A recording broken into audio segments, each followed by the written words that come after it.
It's 8 o'clock. This is the UK Tonight. Coming up, the shocking murder of Charlie Kirk in the United States sparks a new conversation about violence in politics. As Americans on both sides try to make sense of the shooting in Utah last night, the FBI has released images of this person of interest, offering a reward of up to $100,000 for any information that helps them find those responsible. Charlie Kirk's death raises yet more questions about the safety of politicians and public figures, not just in the United States, but here in the UK too. I'll speak to Katie Amis, whose father, the MP Sir David Amis, was murdered while meeting constituents 4 years ago. Also tonight, questions for the Prime Minister as Lord Mandelson is sacked as ambassador to the United States. New revelations emerging about his friendship with Jeffrey Epstein, including emails where he told the paedophile financier to fight his conviction for trafficking a minor. Well, now Sky News has learned that MI5 warned against appointing Lord Mandelson, but Downing Street went ahead anyway. Plus, as Prince Harry ends his trip to the UK with a visit to the charity set up in his mother's name, are we seeing the first signs of a royal rift being repaired? And Chelsea are hit with 74 charges by the FA related to alleged payments to agents. Our sports correspondent Rob Harris will be here to explain. All that to come and much more on the UK Tonight.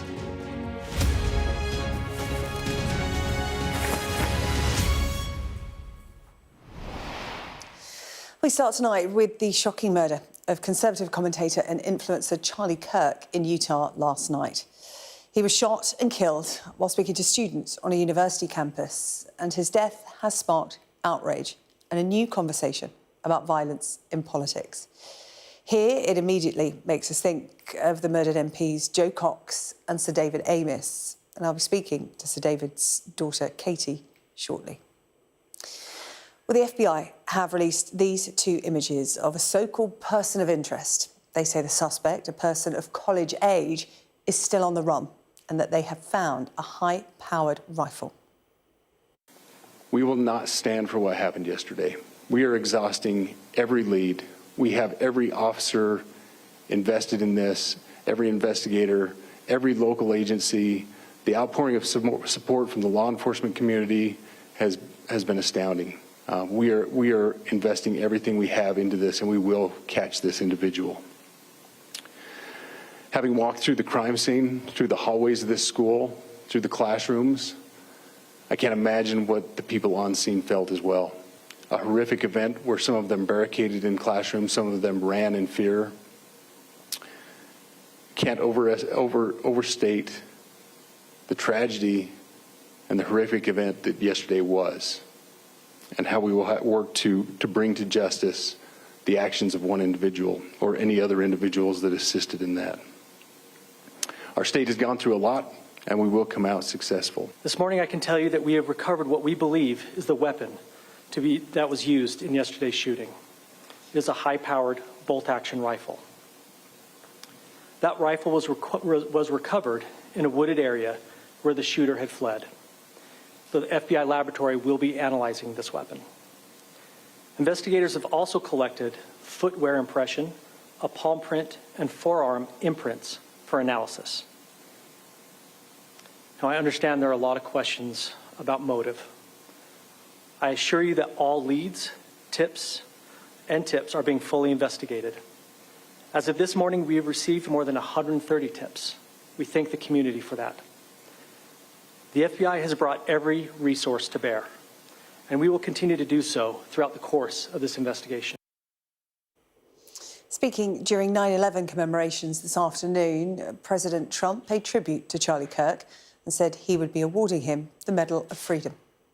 Let me express the horror and grief so many Americans at the heinous assassination of Charlie Kirk have felt. Charlie was a giant of his generation, a champion of liberty, and an inspiration to millions and millions of people. Our prayers are with his wonderful wife, Eric, and his beautiful children. Fantastic people they are. We miss him greatly, yet I have no doubt that Charlie's voice and the courage he put into the hearts of countless people, especially young people, will live on. I'm pleased to announce that I will soon be awarding Charlie Kirk posthumously the Presidential Medal of Freedom. The date of the ceremony will be announced, and I can only guarantee you one thing, that we will have a very big crowd. Let's speak now to our US correspondent David Blevins, who's following this story for us from Washington. And David, we're 24 hours on now from this horrific happening in Utah. What do we know about the police investigation at this stage? Well, it is a huge operation. The FBI supporting local law enforcement in the investigation, and we're told that they are witnessing rapid developments as we speak. There was to be a press conference that has been postponed, so it's important to reflect that this is a moving investigation. The latest information they did provide were those two still photographs of a person of interest. They described that person as being of college age, dressed in jeans and dark clothing. They said that the shooting had been carried out from a rooftop, from where the person then dropped down and fled through the university building out into the woods. But I think it's important also to stress how difficult this investigation will be. Utah University is a campus attended by 40,000 students. 2,000 to 3,000 people were in attendance at the event where Charlie Kirk was fatally wounded last night. So that's an enormous number of people who will be coming forward, you would expect, with whatever information they can provide to detectives. And there has been a reward of $100,000 offered to anyone who can inform those investigating this killing of the ID of the person who carried it out. David, thank you. David Blevins with the latest there from Washington. Of course, as soon as we get an update on this story, we'll bring it to you here on Sky News. Meanwhile, here in the United Kingdom, a man has been arrested over a fire at the constituency office of Labour MP Sharon Hodgson in Tyne and Wear. Northumbria police say the man, who is in his 20s, was arrested on suspicion of criminal damage and arson and remains in custody. Our Chief North of England correspondent Greg Milam has the latest. You can see the damage which resulted from the fire last night. The roof of the building is largely gone, the inside very much gutted, and in fact there is an aerial image that shows extensive damage going back into a number of other rooms behind the building that you can see behind me. The fire service were called just after midnight. They managed to contain the fire. There were no injuries reported, and Northumbria police have confirmed that a 20-year-old man has been arrested on suspicion of criminal damage and arson, and that investigation is continuing. The office of Sharon Hodgson issued a statement saying that there is no place for this kind of violence in our society, also saying that she will not be deterred from working on behalf of her constituents, as she has done day in, day out. But she has faced protests in the past. She is the vice chair of a group called Labour's Friends of Israel. She has spoken out about the rise of anti-Semitism in this country following the October the 7th attacks in Israel. There was actually a protest against her outside of this office back in March as a result of that position she holds. And friends of hers have said that she has faced a number of incidents in recent weeks. A brick was thrown through the window of this office last week. You can still make out on the wall actually some graffiti saying "blood on your hands." That was daubed a year ago, but is still there. They've not been able to scrub it off. And all of this, of course, raises those concerns about the safety of those in public life. Fresh in the minds of many in Parliament, of course, are the killings of the MPs David Amess and Joe Cox when they were going about their work as MPs, and those concerns remain very real for a number of MPs. As I say, the police here are continuing their investigation into what happened here last night. Well, violence and politics, once again, part of the same conversation, those events in Utah and those events there on Tyne and Wear. Immediately, as Greg said, taking us back to the murders of our own MPs, Joe Cox and Sir David Amess, MPs both murdered while doing their job, meeting constituents, hearing their views, whether they agreed with them or not. President Trump quick to talk about the radical left when speaking about Charlie Kirk last night. But a Democratic politician was murdered in Minnesota in June, and the safety of politicians and those in the public eye seems to be getting more and more fragile. Well, Sir David's daughter, Katie Amess, is kind enough to join us once again on the show this evening. Katie, we've spoken a number of times, and I really appreciate you joining us tonight, because you must have seen those events unfold in Utah from your home in the United States, and just watch with abject horror at what was unfolding. Yeah, I mean, it's just utterly heartbreaking, and my thoughts and prayers go out to his family. I've been in tears. I haven't been able to sleep because I know the pain and the heartbreak and the disbelief that they're facing right now. And for his two young children, I mean, I had my dad for 35 years, but his children are tiny, and they're gonna, the rest of their childhood and their teenage years and into adulthood, they're gonna be without him. And it's just, and for his wife, I mean, it's just unthinkable. And I just pray that, you know, they feel loved and supported, and that, you know, we catch the person that did it, and that they get the full sentencing that they deserve. Yeah, politics aside, this is a young family that is suffering right now. And I wonder what you make of the fact that once again we're talking about political figures. Charlie Kirk, a key influencer and Conservative commentator. I wonder what you make of the fact that we are once again talking about violence with tragic consequences and politics. We're talking about them in the same breath. Yeah, it just beggars belief, really. I mean, it's 4 years on since what happened to my father, and we don't have any answers as to why it was allowed to happen. I mean, as I keep saying, that his perpetrator was known to the government, he was known to police, he was known to authorities, yet he was let go to go on and commit this terrible atrocity. And I keep speaking up every day, day in, day out, saying we need an inquiry, we need to find out why, so that we can prevent these things happening, because it's just going to happen time and time again. And we need to figure out why it happened, who let him down, and make sure it doesn't happen again. Because unfortunately, I'll be sitting here in 2 months, 3 months, it will just be happening again and again. And we need to break the system open and find out where the failings are, so that we can really prevent another family having to go through this pain.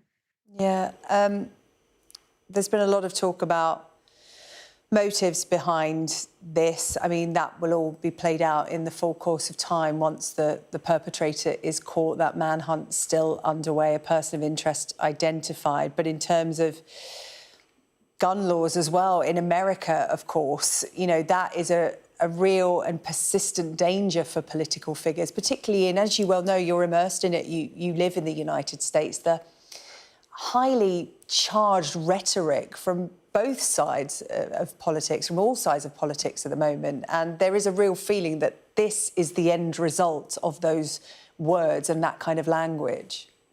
I mean, it is, because I've seen some disgraceful tweets and rhetoric online, and it just takes one person to actually act upon those things. Nobody should be murdered for their political beliefs. We live in a democracy. It is 2025. We should be allowed to, people in public service should be allowed to meet with their constituents without a feeling of fear. We should have free speech. We should be allowed to say what we think. It's called a discourse. It's called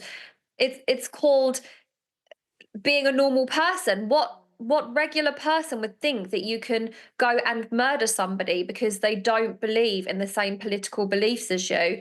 And I just pray that something changes soon, because we're gonna be here time and time again if not. Yeah. Does it feel to you that it's getting worse, the safety of not just politicians? You know, Charlie Kirk, not an elected politician, he was an activist. He was, you know, somebody that was conservative in America, galvanising young people that aligned with his politics, encouraging them to be politically active, whether you agree with his views or not. You know, encouraging people to take an interest in politics is a good thing. But do you actually think that the safety of those involved trying to do this, speaking their mind, speaking out, is actually getting worse rather than getting better? Nothing is being learned from the loss of life or the damage. I mean, you know, we've seen on Tyne and Wear acts of alleged criminal damage and arson. I mean, the figures speak for themselves. It is getting worse. And for Charlie, he was just a great example of a young person trying to do good in the world. Whether you believed in his politics or not, he was trying to get young people involved and get them motivated to create change. He wasn't being aggressive. He wasn't being violent. He was literally just saying what he believed in, which is exactly what my dad was doing. And he paid the ultimate price. And it is absolutely disgraceful, and it is heartbreaking for his family and his friends. You know, people see these stories online and they think, oh, it's just somebody behind a TV screen, but this is somebody's son, their husband, their brother, their dad. People need to put themselves in their own situation as if they were a relative of that person and think how they would feel then.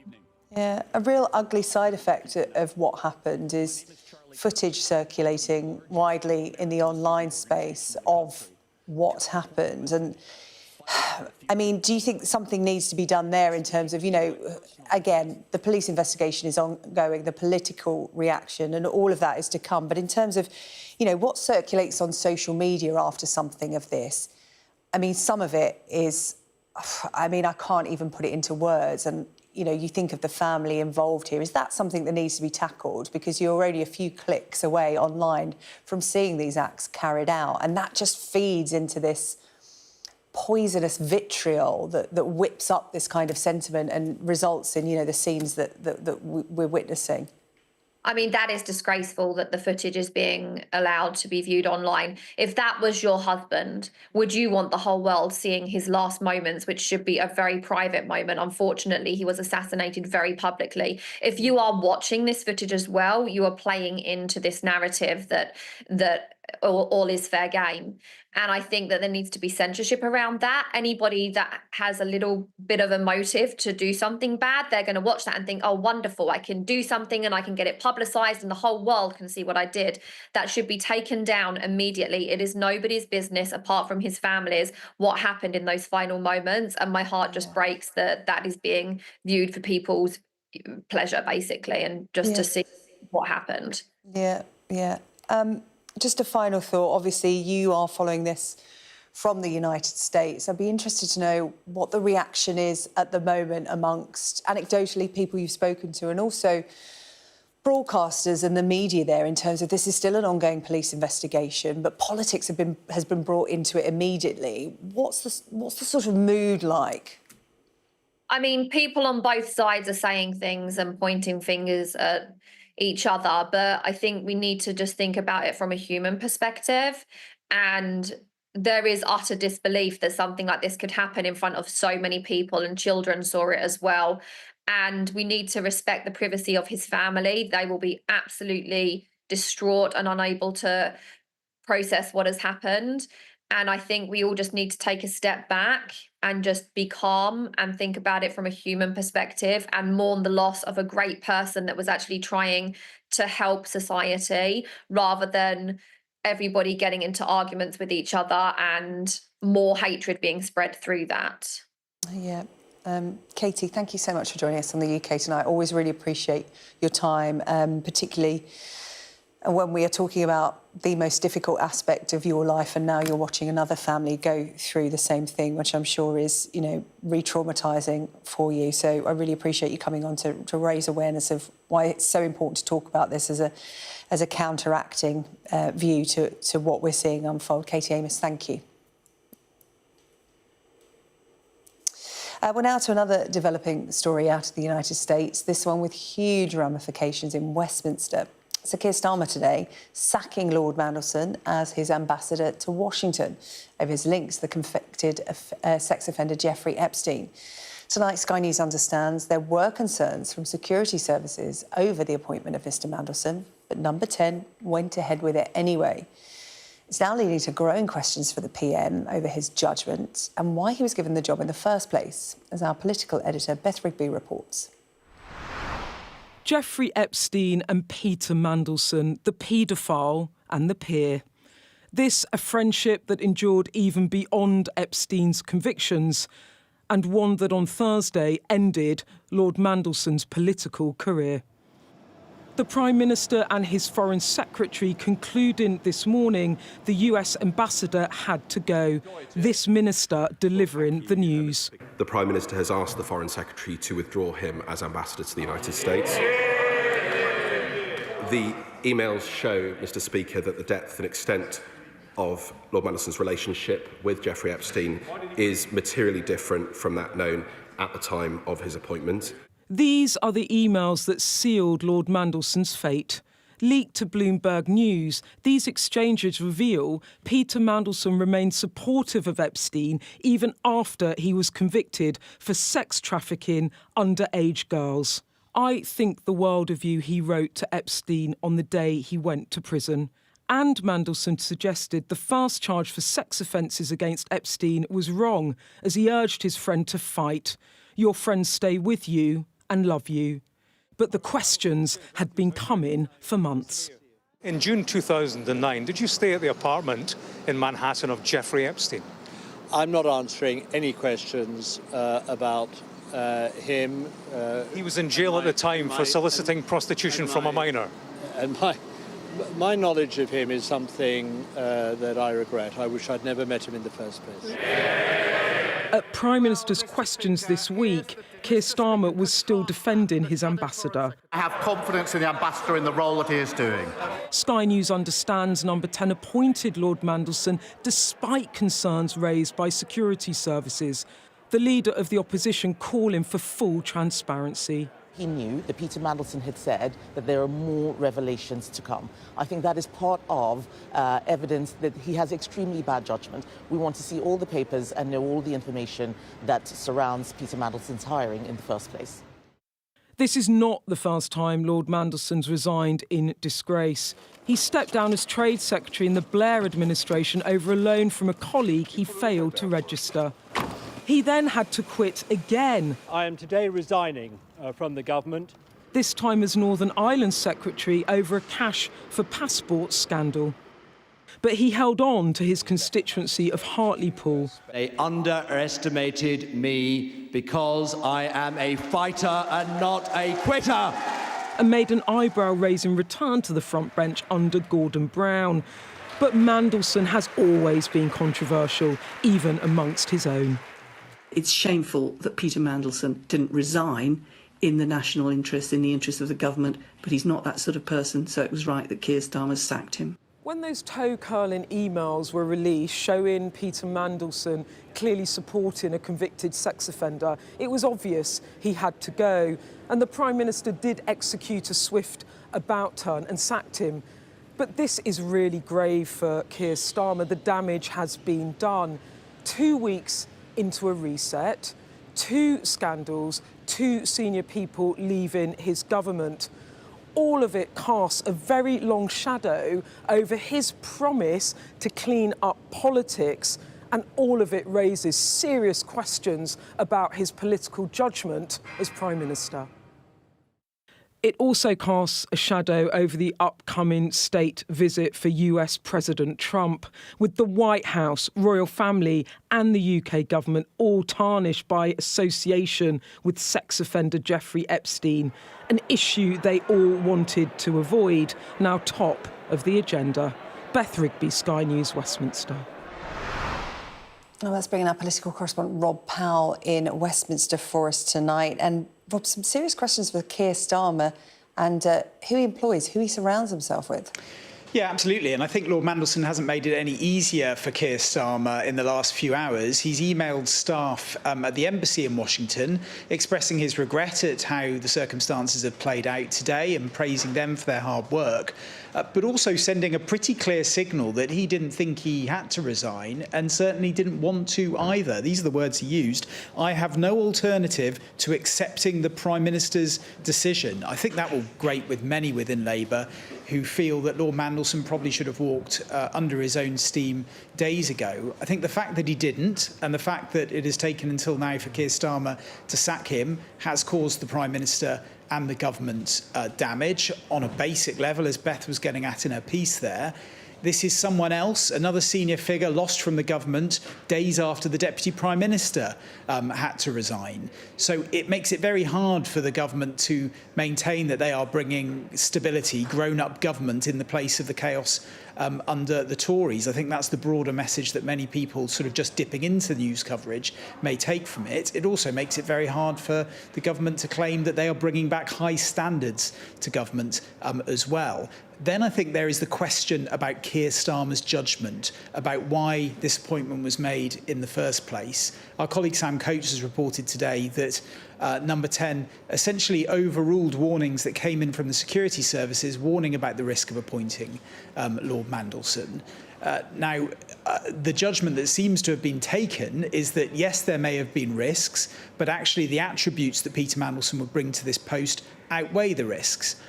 And to an extent, there is a degree of logic to that. I think it's generally considered he'd done a pretty good job in the short time he was in that ambassadorial post.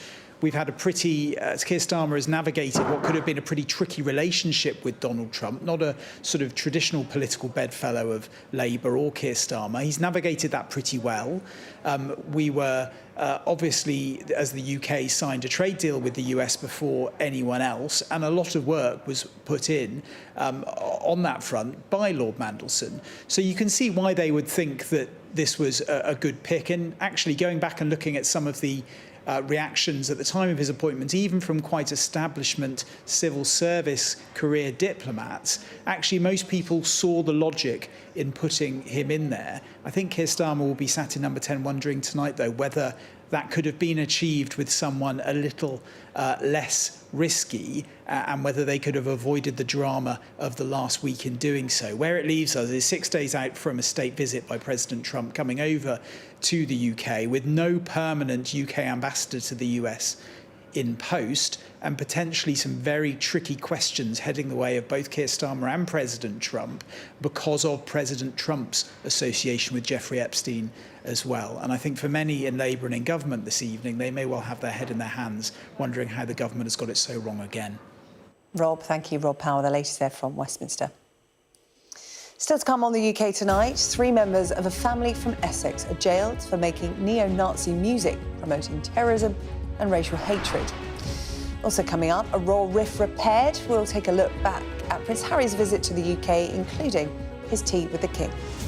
And London's wet White Island is finally cleared. We'll have all the details for you.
Hear that whistle and that crunch? We know that they're coming from the south of the city where there's a column of Russian armoury.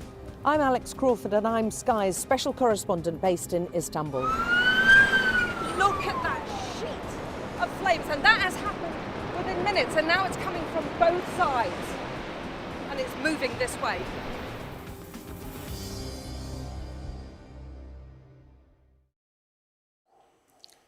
Three members of a family from Essex have been jailed for making neo-Nazi music promoting terrorism and racial hatred. Robert Talland, who is 59, was sentenced to 4 years. He was described as a leading figure in a far-right network. His son Stephen was sentenced to 2 years imprisonment, and his daughter Rosie Talland was jailed for 18 months. Our correspondent Molly Malone has more. Captured on CCTV at a club in Leeds, what you're watching is people at a gig making Nazi salutes. It's hard to make out, but there are children being carried in the crowd on people's shoulders, while a band, which police say played songs calling for racist violence, performed in front of them. It was organised by this man, Robert Talland. He was convicted of encouraging terrorism for distributing extremist rock music and putting on gigs.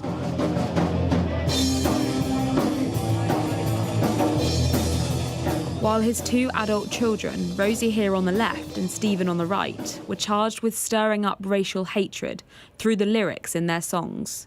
They were part of a band called Embers of an Empire, which their father managed. Three members of the same family, which police called a network of hatred. Robert Talland had been involved with the far-right music scene for decades. He used to work in security at concerts, before going on to run an extremist movement called Blood and Honour, organising gigs and selling merchandise for white power bands. When police searched his home, they found hundreds of CDs containing white supremacist lyrics, along with neo-Nazi banners and memorabilia. His daughter Rosie and son Stephen would later follow him into the world of far-right music, as he sought to encourage a younger generation to attend gigs across Europe, making music as part of a neo-Nazi movement. Molly Malone, Sky News. Now, could we be seeing the early stages of a royal rift being repaired? The Duke of Sussex leaving the UK today following his short visit, which included a reunion with his father, the King. Royal watchers have described the meeting as a significant but tentative step towards repairing their troubled relationship. Absent from the trip, though, was a meeting with his brother, Prince William, as our royal correspondent Rhiannon Mills reports. Before heading to the plane, there was time for one final engagement that really had family at its heart. The Diana Awards, set up in Princess Diana's name, is an organisation that Harry has really not lost touch with, even after moving to America. I can even dare to say that it feels like we've had more contact with him since he left the UK, but I think it's the passion, it's the commitment. He's so committed to the cause, he's so committed to young people, he's so interested in their mental fitness. In a week where him and his team have known that all eyeballs have been on him, where he's been going and who he's been meeting, this time he was keen for the young people to take the stage. Except his words of encouragement certainly felt quite personal. If you're a young person, it can sometimes feel as though you are lost or separated from the group and you feel isolated. But I can assure you that there's nothing wrong with you, right? And there's nothing wrong with young people out there.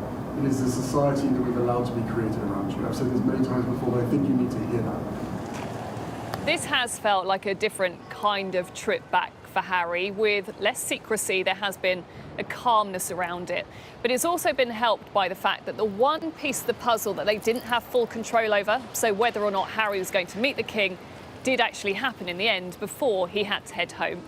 But you could say in a way there was a poignancy to his last event. The Diana Award is the one organisation that he still shares with his brother, Prince William. And as he goes back to America, there are still big questions about their relationship. Rhiannon Mills, Sky News in central London. Still to come here on the UK Tonight, why Chelsea have been hit with 74 charges by the Football Association. And Sky teams up with Lioness Alicia Russo to get more girls into sport. We'll bring you all the details.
Now, Sky has teamed up with Lioness and Arsenal forward Alicia Russo, as well as the charity Goals for Girls, in a bid to improve female participation in sport. According to new research, girls in the UK are missing out on 280 million hours of sport every year compared to their male counterparts.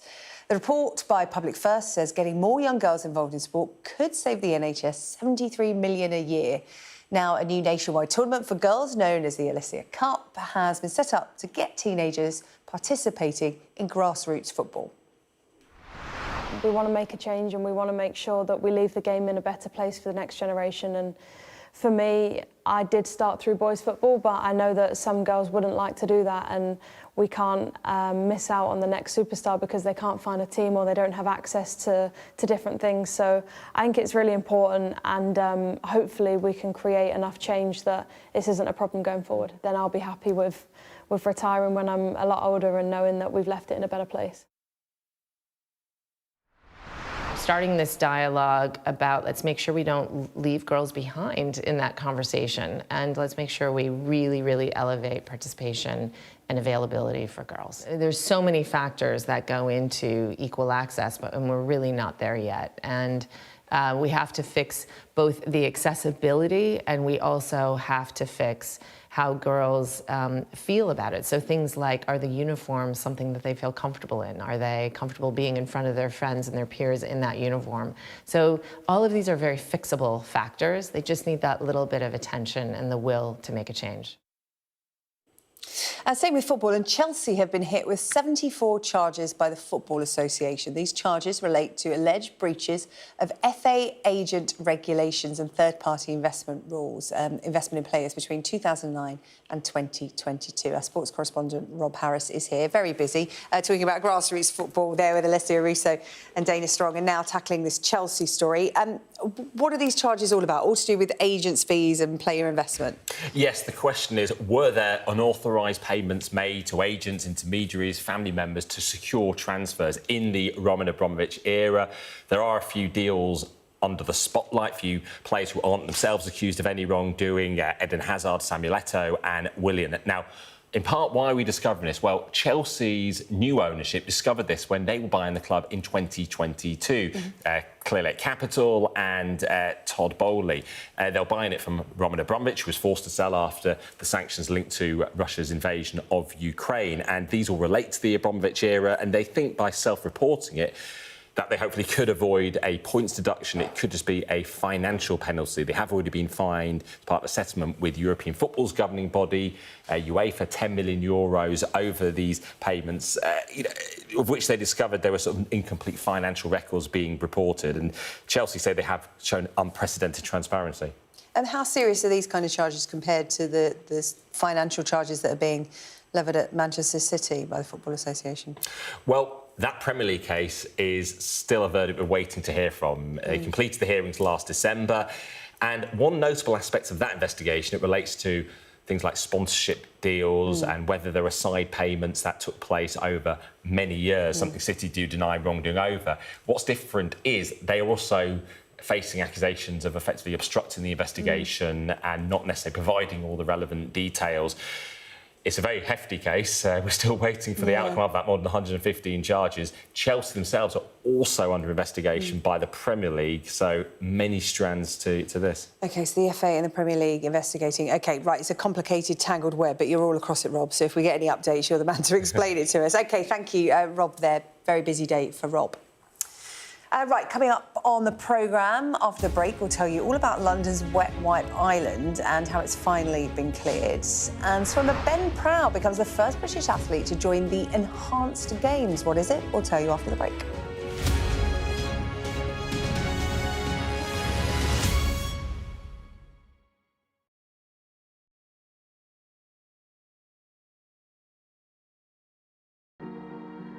I'm Helen Ann Smith. I'm Sky's Asia correspondent, and I'm based here in Beijing.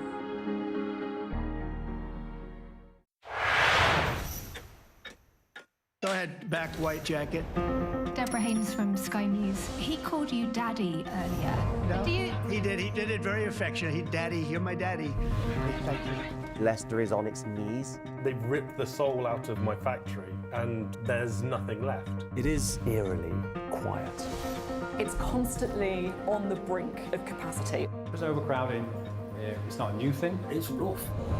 There's nothing to hide. Why aren't international journalists allowed in? Are you worried about escalation? Of course I'm worried about escalation, which is why my focus is on de-escalation. The region, I think, is on edge because they are anticipating a retaliation. Iran retaliates for the US attacks. Founding principle of the alliance, that an attack on one is an attack on all. Could Putin attack another NATO country within 5 years? There's always more to the news than a headline. We want to discover, to delve a little deeper, to find out what's really going on. Explanation, analysis, the people at the heart of every story. I'm Neil Patterson, and this is the Sky News Daily Podcast. So, by the end, we'll hopefully all understand what's going on in the world just that little better. Available wherever you get your podcasts. I'm Martha Kellner and I'm Sky's US correspondent based here in Los Angeles. Sky News, the full story first. I'm Martin Brunt and I'm Sky's crime correspondent. I'm David Blevins and I'm Sky's senior Ireland correspondent. I've spent 30 years reporting the journey from conflict to peace. Free wherever you get your news. I'm Neville Lazarus, and I'm Sky's reporter based in Delhi.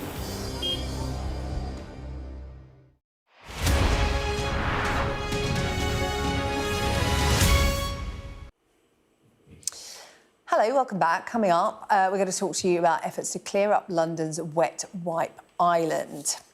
But first, Jess is here with a look at the sport. Hello, Jess. Hi. It's nice to see you. We don't often see you here in these parts, so it's nice to get you out of Sky Sports News over into our studio for a change. They let me out for good behaviour. Oh, do they? You must be very good. Right, I want to talk about Ben Proud. This is a story that caught our attention in the newsroom today. The world and European champion swimmer making headlines with this decision to retire to take part in the Enhanced Games, which, if you don't know, explain to people what the Enhanced Games is. Yeah, so it's been dubbed in some sections of the media as the Drug Olympics. So basically, this is a major tournament, a major event, a sporting event, where the athletes are allowed to take drugs, performance-enhancing drugs, that have otherwise been banned by the World Doping Agency in other sports. So when you go to a football tournament, when you go to an Olympics, when you go to a European Championships and all other elite level competitions, there is a long list of prohibited substances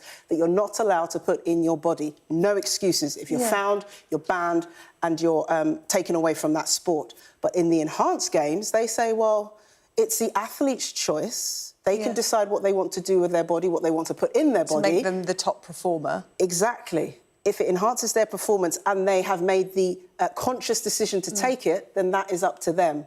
But I should point out, because I think perhaps this has been missed in some parts of the media, illegal drugs are still banned. You can't take Class A drugs. Anything that is banned in law is still banned by the Enhanced Games. It's just these performance-enhancing substances that athletes can now take. OK, why has Ben Proud made this decision? What's the backstory there?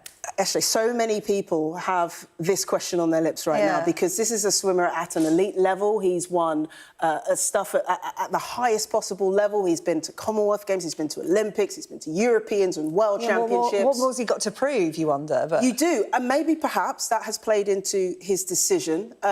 Perhaps monetary value as well. The Enhanced Games will be paying their athletes. We're not sure of the exact figures just yet, but there is a lot to be made. And to get a big name like that, you would think he'd be getting paid quite well. You would expect so, wouldn't you? So there is a financial incentive here as well. And perhaps he's just had enough of the day-to-day grind of being a top-level athlete for little pay. I mean, I'm trying to explain what he wants to say. But, I mean, let's hear from him because he can explain it better than me. Let's hear from Ben Proud on why he's made this decision to retire from his sport to take up a place in the Enhanced Games. I've seen no change. No change financially, no change within the anti-doping rules. And all I can say is it just feels very outdated. It would take me 13 years of winning a World Championship medal just to get the prize money that I get from one of these wins.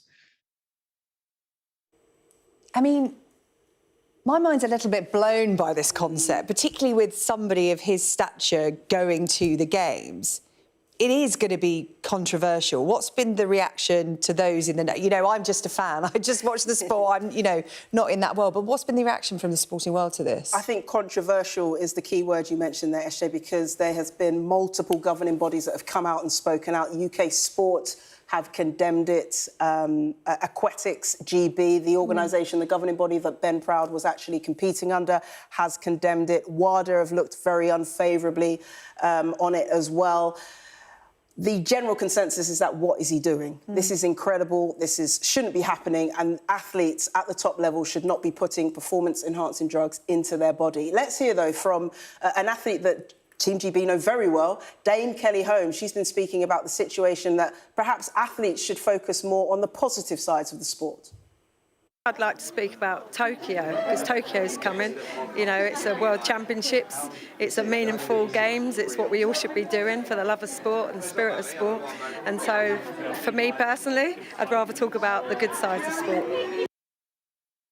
Yeah, so it's clearly a controversial subject, and the Enhanced Games, as it stands, is planned to get underway in May next year. And what kind of sports is it? I know we're running out of time, but like I said, I'm fascinated by this story. What kind of sports does it encompass? So far, we've got athletics, where there will be an emphasis on sprinting, and there will be short distance swimming as well, and possibly boxing. OK, all right, Jess. And weightlifting. Weightlifting, oh gosh. Yeah, all the sports where, you know, there's a lot of controversy with those banned substances. Of course, those sports will be included. Let's get more sport now.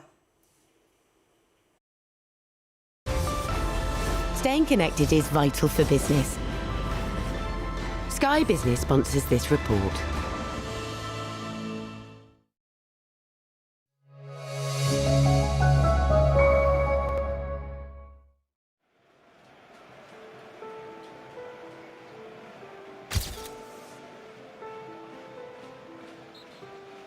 I'm sorry, I just have a German passport. Hopefully I can convince them and show them and prove them that I'm proud to be the English manager. For only the third time in history, the FA have turned to a foreign manager to take charge of the men's England team. Thomas Tuchel follows in the footsteps of Sven-Göran Eriksson. If we don't do results, of course, they will try to hang me, but even if I was an Englishman, they hang me. So that's... And Fabio Capello. A winner with a capital W. That was the template. This is the man. When the news about Tuchel broke, there was a mixed media reaction. Some in Tuchel see a Champions League winning manager and the best candidate available if you want to win a World Cup. That's certainly how the FA bosses view it. But for others, there's a more fundamental principle here. They believe that an Englishman should be in charge of England. Well, I was hoping we'd get an English manager, but when you look at the choices, there are very few, aren't they? The jobs are so prestigious and there's so much money in the job that people are tempted to spread the net wide. There's nothing in the water that stops it. It's all about opportunity. I think it's probably a little bit simplistic just to put it down to national borders. On whichever side of the debate you fall, there is one fact which is indisputable. The pool of English coaches at the elite level of the game is pretty shallow. And the key... Sky Business sponsors this report. Now, London's infamous Wet Wipe Island has almost been cleared. A 3-week project was led by the Port of London Authority, is nearing completion, with congealed rubbish equivalent to around 5 million wet wipes removed from the foreshore near Hammersmith Bridge in West London. The island was around the size of 2 tennis courts and more than 3 foot deep in some places. Well, Emily McLean from the Port of London Authority joins us now. Emily, this has long been the blight of Londoners. It's been talked about a lot. Tell us more, for those who don't know, what is or what was Wet Wipe Island? So the Port of London Authority is really pleased to have sort of undertaken this work to remove Wet Wipe Island, which has essentially been a mound of wet wipes that have accumulated in West London, and they've congealed into these unsightly mounds. And yes, so we undertook the works in August, the country's first mass removal of wet wipes, and took away 5 million wet wipes, which weighed about 114 tonnes. We're just looking at some of the work there, time-lapse, because, as you said, it's been quite time-consuming and difficult. Just how did they get there? Is this through pollution, or is this just through the natural course of the water system? And why did they all accumulate there? So it's really complex. Essentially, the wet wipes have come from the sewer system. When people use them, if they flush them down the toilet, then it ends up in the sewage system, and that can end up in the river if it's flushed out. And because of the bend in the river, they've naturally accumulated into these mounds and what the local community have called this island. Yeah, you've actually been down there. What was it like? Well, you can see from the photos, but it's quite unsightly. The wet wipes, they get combined with all of the natural riverbed sediment, and then it also mixes in lots of other litter, and yeah, it's just quite an unsightly mess. So we were really pleased to have been able to undertake these works to actually get these wet wipes out of the river. Yeah, we're all a bit better educated about wet wipes now, aren't we? And wet wipes are sort of a bit more up to date. They're a bit more biodegradable, etc., etc.